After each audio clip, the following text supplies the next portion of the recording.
의학이 발달하면서 암에 대한 공포가 많이 사라진 요즘도 췌장암에 대한 두려움은 여전합니다. 오늘은 췌장암에 대해서 다양한 이야기 나눠봅니다. 소화기내과 이용식 선생님 모셨습니다. 안녕하세요. 안녕하세요. 네, 우선 이 췌장, 이름은 다 알고 있지만 어디에 있는지 어떤 역할을 하는지는 여전히 잘 모르는 장기인 것 같은데요. 어떤 장기인가요? 췌장 효소가 나와서 저희 섭취한 음식물을 분해해서 흡수할 수 있도록 도와주는 아주 중요한 장기입니다. 소화기 장기이면서 또 한편으로는 인슐린을 분비하는 그 장기이기도 하기 때문에 그 췌장의 손상을 받으면은 당뇨병도 생길 수 있는 또 독특한 장기라고 할 수 있습니다. 네, 이게 가로로 길어서 그런지 위치에 따라서 암이 나타나는 위치에 따라서 증상도 다르고 또 특징도 다르다고 하는데 어떤 건가요? 췌장의 앞부분에 있을 경우에는 담도에서 담즙이 내려가는 길을 막기 때문에 황달이 생기는 경우가 있고, 그럴 경우에는 아주 암이 크지 않은데도 불구하고 황달이 생겨서 일찍 발견되는 경우도 있고, 가운데나 그 꼬리 부분에 있었을 때는 비교적 큰데도 불구하고 그 증상 자체는 뚜렷하지 않기 때문에 단지 그냥 소화불량이라든지 그 배가 좀 불편감 그 정도 증상이기 때문에 늦게 발견되는 경우가 있습니다. 그런데 위 검사라든지 장 검사라든지 했는데 별 이상이 없다. 그럴 경우에는 한 번쯤은 잘 선별해서 췌장 검사가 필요한 경우가 있습니다. 그런데 이 췌장암은 왜 걸리는 건가요? 췌장암의 원인은 아직은 확실하진 않은데 몇 가지 중요하게 저희가 생각하는 점이 있습니다. 만성 췌장염이라든지 또 흡연, 그리고 또 60세 이상에서 당뇨가 가족력 없는데 당뇨가 새로 생긴다든지 이럴 때는 췌장암의 첫 증상일 수가 있습니다. 이 췌장암 하면 가장 많이 하는 이야기가 발견하면 바로 말기다, 조기에 발견이 안 된다 이런 이야기 많이 하는데 실제로 그런가요? 그것은 꼭 맞는 얘기는 아닙니다. 근데 발견이 됐더라도 수술을 할 수 없는 경우에 10명 췌장암 환자에서 수술할 수 있는 경우가 한두 명, 그러니까 10 내지 20%가 수술 치료의 대상이 될 정도로 그런 면에서는 발견이 되면은 좀 늦다. 이미 늦었다 그렇게 생각하실 수가 있죠. 나머지 부분은 손을 쓸 수가 없다는 이야기인가요? 수술을 못 한다고 그래서 완전히 손 놓고 있을 수는 없고 항암 치료나 방사선 치료를 적절히 하면은 또 호전되는 경우도 있고 경우에 따라서는 수술 못 했던 사람이 좀 크기가 많이 줄어서 수술이 되는 경우도 있습니다.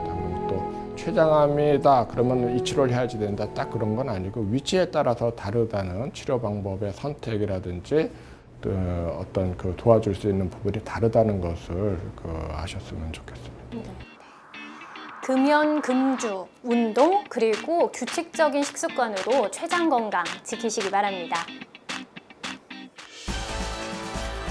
활기찬 노후 생활을 방해하는 근육통. 무리한 활동이나 잘못된 자세 등으로 인한 일시적인 근육통은 대개 온찜질이나 마사지를 해주면 금세 완화되지만 만약 통증이 계속되면서 해당 부위에 단단한 결절이 만져진다면 근근막 통증 증후군을 의심할 필요가 있다. 근근막 통증 증후군의 경우 되도록 초기에 치료받고 관리하는 것이 좋다는데 근육통을 완화하기 위해서는 잘못된 자세를 교정하고 스트레칭을 꾸준히 해주는 것이 좋다. 또한 근육량이 감소하고 근육이 약해지는 노후에는 적절한 근력 운동을 함께 해줄 필요가 있다는데 근육통의 원인과 관리법 101세의 프로포즈에서 알려드립니다.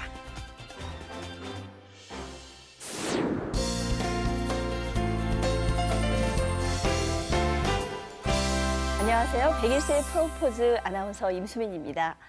나이가 드니까 몸이 여기저기 아프고 쑤시고 결린다는 분들 많은데요. 만약에 다른 원인 질환이 없다면 근육 때문인 경우가 많다고 합니다. 오늘은 근육통에 대해서 알아보는 시간 마련했습니다. 먼저 도움 말씀 주실 두 분 선생님 소개해드리겠습니다. 인제대 의대 마취통증의학과 이우용 교수님 어서 오십시오. 안녕하세요. 안녕하세요. 자, 그리고 101세 프로포즈 주치의시죠. 정형외과 전문의 이수찬 선생님 함께 하셨습니다. 안녕하세요. 안녕하세요. 네. 사실 뭐 어르신들이 이 방송 많이 보시는데 좀 죄송하긴 하지만 저도 예전에는 안 그랬는데 말이죠. 아침에 일어나면 언제부턴가 몸이 좀 찌뿌둥하고 뭐 별일 안 했는데도 근육통이 쉽게 생기더라고요. 실제로 나이가 들수록 이 근육통이 잘 생기는 건가요? 네, 꾸준히 운동을 하던 분들이라면 모르겠지만 되게 이제 그렇지 않은 분들이 많죠. 그런 분들은 점점 나이가 들수록 근육량이 감소하고요. 또 이제 관절 쪽도 퇴행성 관절염 때문에 점점 퇴행되면서 관절과 뼈에 붙어 있는 인대나 건들도 점점 탄력성을 잃고 약해질 수도 있고요.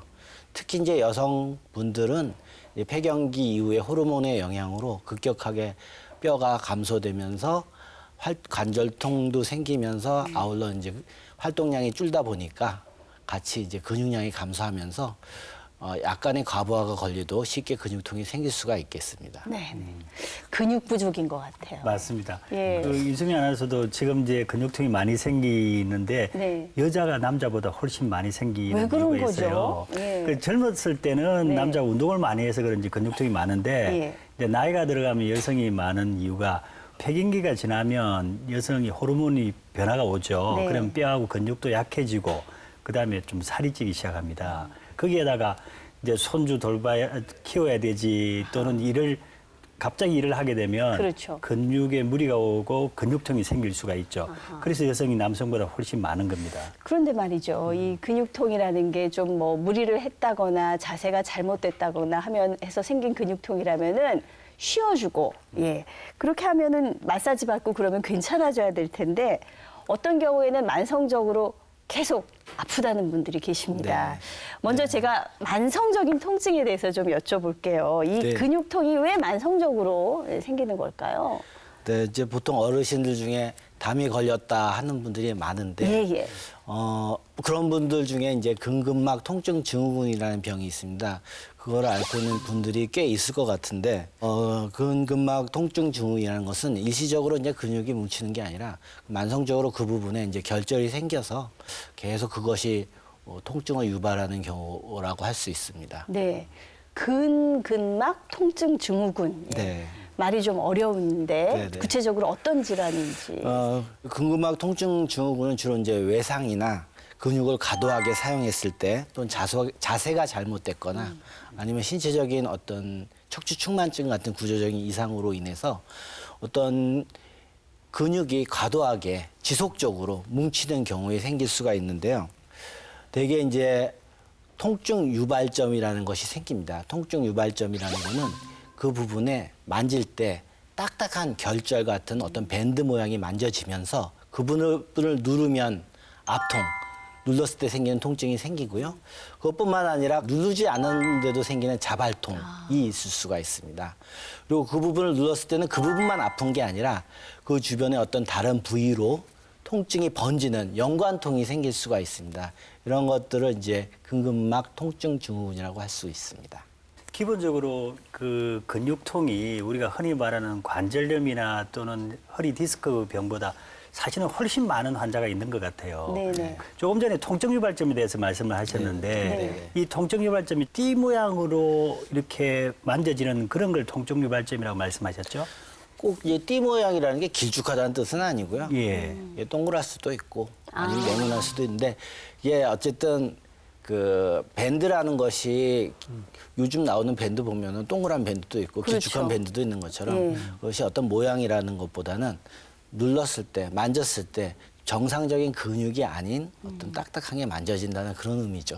예. 주로 목, 허리, 그다음에 어깨 등 이쪽에 많이 생기는 거라고 알고 있는데 맞습니까? 그 부분만 아니라 상지, 하지 다 생길 수가 있습니다. 몸에 근육이 있는 곳이라면 어딘지 네. 생길 수 있는데 이제 우리가 주로 잘못된 자세에서 생기는 경우가 많기 때문에 목이나 허리에서 많이 생기죠. 아, 그렇군요. 예. 지금 제가 아픈 부위를 정확하게 짚어주셨어요. 맞아요? 목하고 어깨, 허리. 주부들이 또 대부분 이쪽이 그렇죠. 많이 아프시거든요. 예. 사실 그 통증 유발점이 어느 지점인지 되게 정확한 위치가 어떻게 되는지 제가 평소에 목, 허리, 어깨가 좀 안 좋아요. 제가 모델이 될 때 한번 찾아봐 주시면 좋겠습니다. 네.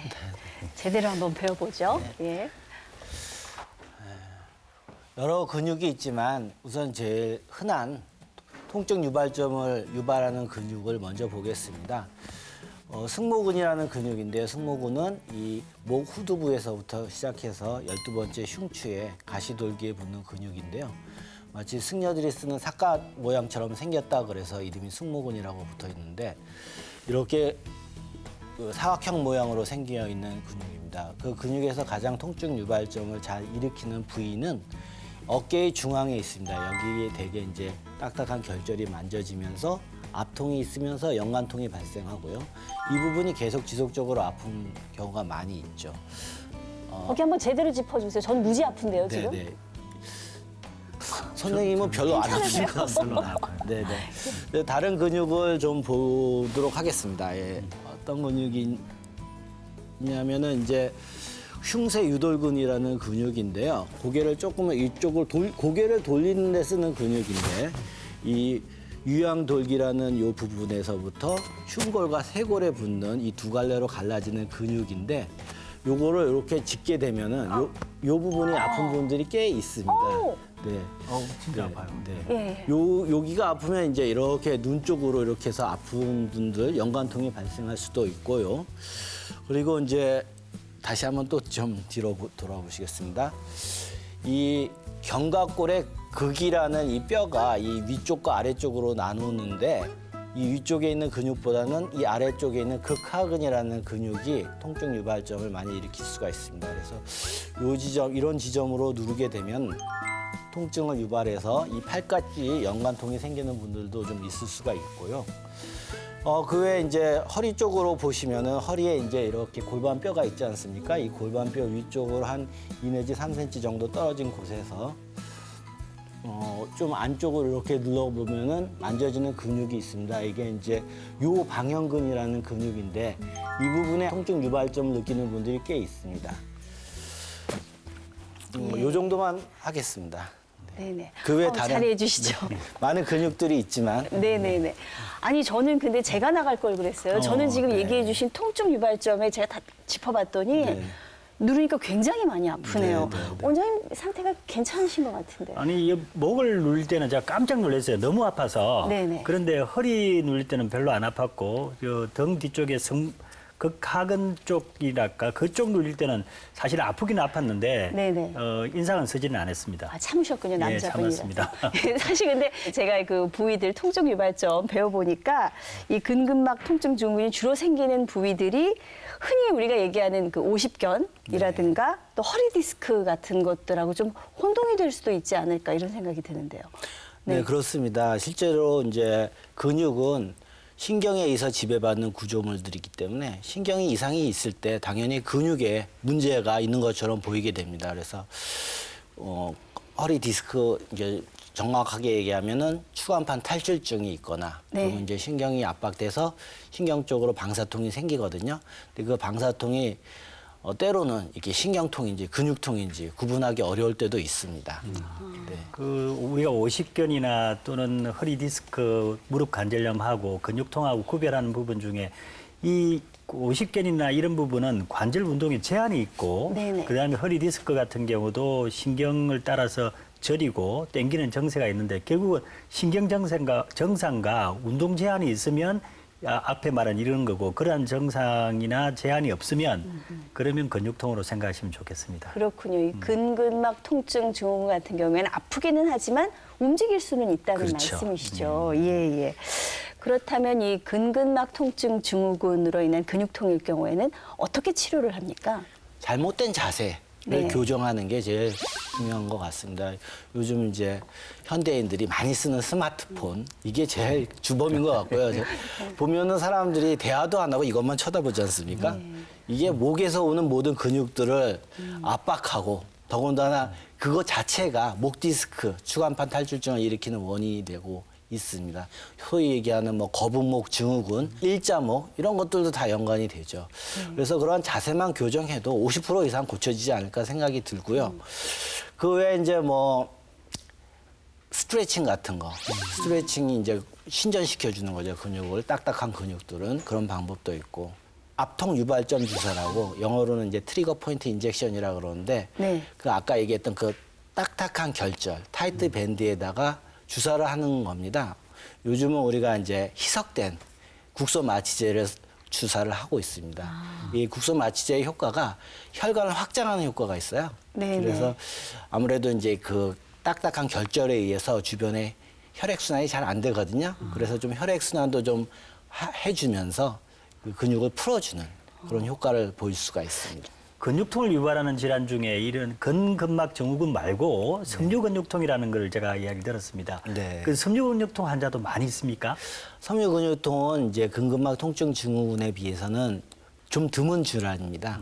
네. 섬유근육통은 이제 어디 한 근육이 아픈 게 아니고요. 전신에 통증이 있습니다. 그리고 이제 어떤 굳이 연관통이나 뭐 이런 것이 안 일어날 수도 있는데 환자가 누르면 압통을 굉장히 느끼는데 우리 몸을 한 18군데로 나눴을 때 거의 한 11군데 이상에서 통증을 느끼는 분들이 있고요. 오. 네. 그거 말고도 이 환자가 이제 우울증이나 수면 장애 그리고 무기력증, 무력감 이런 것들이 동반된 경우가 꽤 있습니다. 그래서 이런 섬유근육통을 진단할 때는 이런 것들 점수화해가지고 몇 점 이상이면은 이 섬유근육통으로 진단하기도 합니다. 네, 우리 몸에 통증을 느끼는 부위를 18군데로 나눌 수가 있나요? 네, 전신이라고 생각하시면 되겠습니다. 네네. 전신에 머리 뒷부분에서부터 다리 아래쪽까지 전신을 한 12군데 정도로 나눴을 때 이 눌렀을 때 아픈 압통점이 아하. 나타날 수가 있습니다. 예, 예. 대개 이제 눌렀을 때 아프거나 가만히 있을 때도 아프거나 이런 경우가 있죠. 네. 그 정도면 온몸이 아픈 거예요. 그러게요. 네네. 사실은 온몸이 아픈데 네. 검사해보면 뭐 특별한 이상이 없다고 그러면 환자로서는 굉장히 더 힘들고 그렇죠. 원인이라도 알아야 뭐 치료가 될 것 같은데 네. 이렇게 환자들을 굉장히 괴로워하겠습니다. 네, 그렇죠. 뭐 피 검사를 하거나 어떤 영상 검사를 하더라도 딱히 특별히 뭐 비정상적인 결과가 나오지가 않기 때문에 사람들은 꾀병이라고 생각하는 경우도 있습니다. 근데 본인은 실제적으로 존재하는 통증이고요.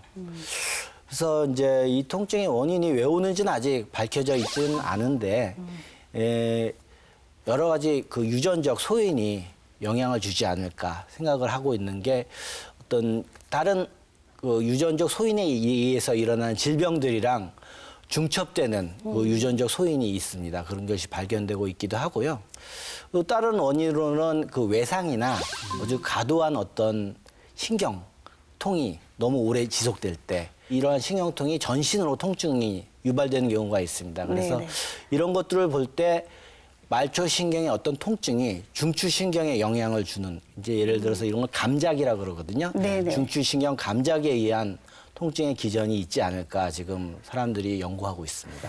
그렇군요. 근근막 통증 증후군 할 때는 그래도 이거 치료하면 이게 좀 나을 수 있겠구나 생각되는데 섬유근육통은 설명을 들으니까 이거 원인도 명확하지 않지. 그다음에 네. 검사에도 잘 안 나오지. 치료 방법이 있을까요? 이제 대증적인 치료를 많이 하죠. 대증적인 치료라는 거는 증상을 타겟으로 삼는 겁니다. 네네. 병의 원인을 타겟으로 삼을 수 없기 때문에 그럴 때는 이제 이런 근근막 통증 증후군처럼 주사를 할 수도 있고 그다음에 심하게 운동은 못해요. 이런 분들은 그래서 약하게 자기가 할 수 있는 범위 내에서 운동을 하도록 권유를 하고 수면 장애도 심하기 때문에 우리가 이제 수면제도 처방을 하면서 어떤 잠을 잘 수 있는 환경을 유지시켜 준다든지 네. 그리고 많은 부분에서는 정신과적인 도움을 많이 받고 있고요. 네. 그래서 이제 근본적으로는 약물 치료를 많이 하고 있습니다. 먹는 약을 많이 쓰고 요즘 그 미국 식약처에서 승인된 약들이 몇 가지가 있거든요. 그런 약들을 많이 쓰고 있습니다. 네네. 사실 저도 좀 편하게 있을 때는 자세가 좀 좋지 않은 편입니다. 예. 근데 오늘 방송하면서 느낀 점은 아무래도 이 근육통을 예방하고 완화하려면은 자세가 굉장히 중요하지 않을까. 그렇죠. 네. 아까도 말씀드렸던 것처럼 스마트폰을 오래 본다든지 네. 앉은 자세에서 우리가 이제 앉은 자세를 계속 유지하는 거를 권하지 않는 이유가 앉게 되면은 척추에 가해지는 부담이 굉장히 높습니다. 서서 걸을 때보다 이 앉아서 무슨 일을 할 때 척추의 부담이 3배 이상 증가하거든요. 그래서 척추 디스크나 허리나 목도 마찬가지인데 다 디스크가 생길 가능성도 많고 이런 목의 근육들이 더 경직될 가능성도 많기 때문에 가능한 이제 앉아서 작업하는 것보다는 서서 너무 똑바로 서 있지 말고 자세를 바꿔가면서 다리의 위치를 바꿔가든지 그렇게 권유를 하고 싶습니다. 그리고 한 손만을 쓰는 것보다는 양손을 쓴다든지 네. 해서 그 어떤 자세나 어떤 운동이나 이런 것들을 교대로 반복해 가면서 생활을 하시기를 권유하고 싶습니다. 네, 네. 어르신들한테 너무 운동을 많이 하라고 하지는 않습니다. 대략 하루에 한 30분 하라고 그러는데 30분을 일주일 꾸준하게 하시면 그게 일주일에 한 1000칼로리가 소모되니까 이 근력도 조금 보태주시면서 30분씩 걸으시면 건강에도 도움되고 근육통도 회복하는 데 많이 도움이 될 것 같습니다. 네. 젊은 분들은 좀 더 운동을 하셔야 조금 더 되겠죠. 하셔야 되겠죠. 예. 이 밖에도 근육통과 관련해서 궁금한 점들 많으실 텐데요. 친절한 진료실 시간 준비했습니다. 질문 먼저 살펴볼게요. 첫 번째 질문입니다. 내과 질환에 의한 통증을 근육통으로 오인할 수도 있다고 하던데 내과 질환으로 인한 통증과 근육통은 어떻게 구별할 수 있는지 궁금해하신 분들 계셨습니다. 다음으로 근육 파열로 인한 통증과 단순 근육통을 혼돈하는 경우도 있다고 하던데 근육 파열로 인한 통증과 단순 근육통은 어떻게 다른지 질문 주신 분들 계셨습니다. 마지막으로 근육통이 있을 때 온찜질을 하는 경우도 있고 냉찜질을 하는 경우도 있던데 온찜질과 냉찜질은 각각 어떨 때 적용하는 것이 좋은지 궁금해하시는 분들 많았습니다. 이건 많은 분들이 좀 헷갈리실 것 같아요. 왜 근육통이 생기면 어떤 때는 온찜질 하라고 그러고 어떤 때는 냉찜질 하라고 하는데 어떤 때 온찜질이 좋고 냉찜질이 좋은지 이번 기회에 확실히 알아야겠습니다. 온찜질은 이제 네. 만성적인 통증일 때는 우리가 하라 그러는데 이 근근막 통증 증후군은 만성 질환이라고 보거든요. 그리고 그 딱딱한 결절이 있는 부분은 특히 혈관이 수축되고 혈액순환이 안 되는 부분이기 때문에 온찜질을 좀 권유를 합니다. 실제로 이제 이 통증 유발점 주사를 한 다음에 그쪽에 핫팩을 대서 치료를 하는 경우도 있고요. 네. 근데 이제 급성으로 생긴 경우, 급성으로 이제 근육이 삐었거나 인대가 삐끗했거나 하는 경우에는 그 부분에 염증이 생기면서 열이 발생할 수 있기 때문에 냉찜질을 하는 게 좋을 것 같습니다. 네, 네. 그렇군요. 예. 또 하나 질문은 네네. 근육 파열이란 통증하고 근육통하고 어떤 구별을 해야 되는데 어떻게 구별을 할 수 있을까요? 예를 들면 테니스 렉이라는 경우가 있는데 네. 그런 테스트나 격심한 운동을 하다가 갑자기 누가 이 종아리를 세게 걷어차는 것 같은 느낌을 심지어는 어떤 사람은 누가 찼는지 돌아보는 사람도 있다 그러더라고요. 근데 그런 경우에는 사실은 누가 찬 게 아니라 근육이 파열된 겁니다. 처음에는 근데 그런 분들도 그냥 대수롭지 않게 지나다가 몇 시간 지나면 그 부분이 통증이 생기면서 그 근육이 파열됐기 때문에 근육의 기능에 장애가 생기는 겁니다. 그리고 붓기도 하고요, 그 부분이. 근육 파열은 어르신들한테는 많이 일어날 것 같지는 않지만 어르신들이 이제 근육량이 많이 떨어져 있기 때문에 조그만 가부하가 걸려도 생길 수 있는 가능성은 있다고 봅니다. 네. 자, 다음 질문 볼까요? 혹시 그 내과적인 질환 때문에 근육에 통증이 생기는 경우도 있을까요? 네, 있을 수 있죠. 네. 내과적인 어떤 문제, 예를 들면 심장, 간, 담낭, 췌장 이런 경우에도 연관통이 발생을 합니다.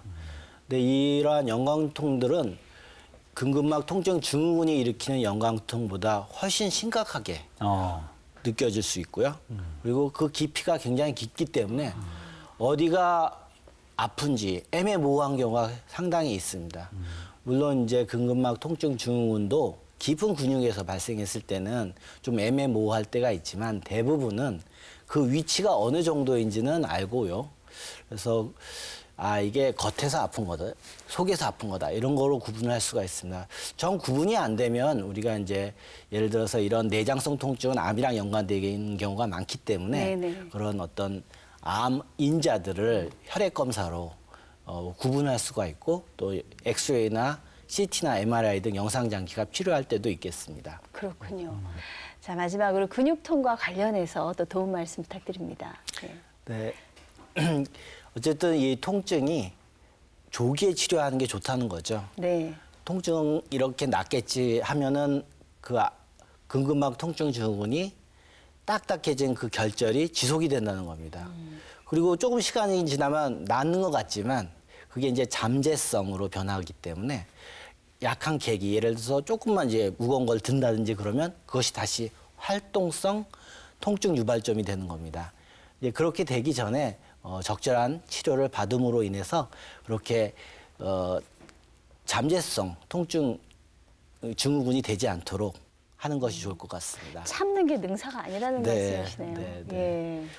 오늘은 근육통에 대해서 알아봤는데요. 근육통이 있으면 삶의 질이 많이 저하되죠. 올바른 자세와 적당한 운동으로 근육통 관리 잘 하셔서 활기찬 생활 하시기 바랍니다. 시청해주신 여러분 감사합니다. 저희는 다음 시간에 더 건강한 모습으로 찾아뵙겠습니다.